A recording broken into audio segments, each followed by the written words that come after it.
మీకు నేను ఒక్క మాట చెప్తాను, ఇది సరి అయిన ఆదర్శం కాదు అన్న పాత్ర ఒక్కటి కూడా అసలు పురాణమునందు ఉండదు.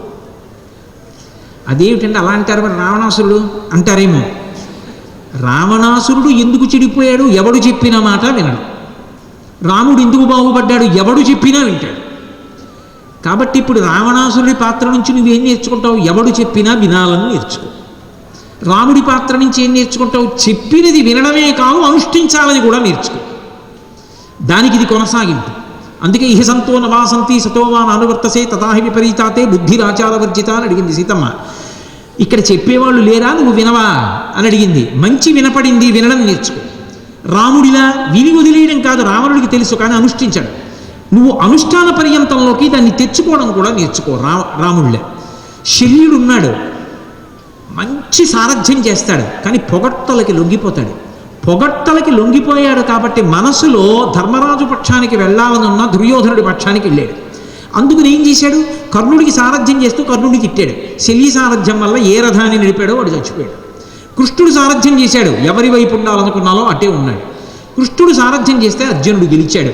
నీ జీవితంలో పొగట్టలకి లొంగిపోవడం అనేటటువంటి దానికన్నా పెద్ద బలహీనత ఇంకొకటి లేదు. నీ దగ్గర ఎంత విద్య ఉన్నా పొగట్టలకి లొంగిపోవడం అలవాటైతే ఏదో ఒకనాడు నీ జీవిత ప్రయోజనమే పోతుంది. అందుకే శల్య సారథ్యం అంటారు. అంత గొప్ప సారథి అయినా కూడా పొగట్టలకి లొంగిపోయి పాడు చేసుకున్నాడు. శూర్పణకలాగా వీడెక్కడ దొరికాడు రా అంటారు. అవతలవాడి మనసుకి గుచ్చుకునేటట్టుగా రెచ్చగొట్టేట్టు మాట్లాడడం అంటే శూర్పణకి. ఏది మాట్లాడితే రావణాసురుడు రెచ్చిపోతాడో అది మాట్లాడింది. అసలు రామాయణంలో జరగనివన్నీ చెప్పింది వెళ్ళి.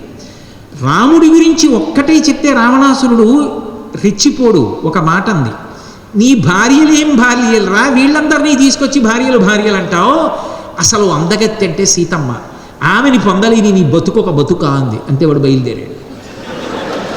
ఏ మాట మాట్లాడితే అవతలవాడు నాశనం అయిపోతాడో అలాంటి మాటలు మాట్లాడడం వదిలిపెట్టేయి. ఒక్క శూర్పణక రామాయణాన్ని తిప్పేసింది, ఒక్క మందర రామాయణాన్ని తిప్పేసింది, ఒక్క శకుని మనసులు విషంతో నింపేశాడు.